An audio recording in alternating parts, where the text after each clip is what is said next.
kush tani, 2.150 lek, ka shkuar tani, do ngreshim për shëndetësinë, do ngreshim për arsimin, që janë, ja supozojmë nesër ai nuk e bën zvërnesi, çfarë do bëjnë ata protestues? Do e kish shtëpi?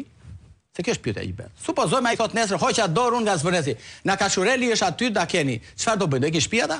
Jo më jo, protestat janë politike, sepse vendime marrjet janë politike, Flavio. Dhe nuk ka se si të ndodhin ndryshe.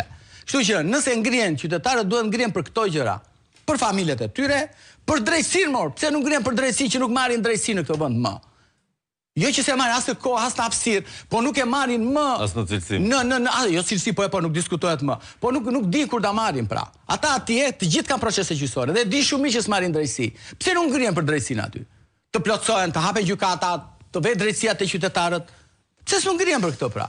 Dhe kjo është e gjithë ajo, prandaj që ajo protestë shikohet me skepticizëm nga gjithë. Padyshim ne jemi, unë jam formim kapitalist dhe nuk kam asnjë dyshim te investimet e kështu me radhë. Por edhe Greqia ka ligjin e investimeve strategjike, po është rregullator ndërmjet privatit dhe shtetit dhe investitorit. Nuk është që ti thot ai, unë do ta marr ty, ti thot Miçotakis një greku, dhe do t'ja jap atij unë se ai do investoj 4 miliardë. Ku ti plasi thot ai se investoi ai? Jam unë këtu zot. Edi Rama po do t'jap toka Shqipëri e Flavio, të japi Surrelin, të jap tokën në Surrel, të jap atë tokën e vjedhur që ka marrë në Vuno, atje, edhe t'ua japor njerëzve sa doj, po me tokat e mia, me tuat, me telitin, nuk ka punë më fare.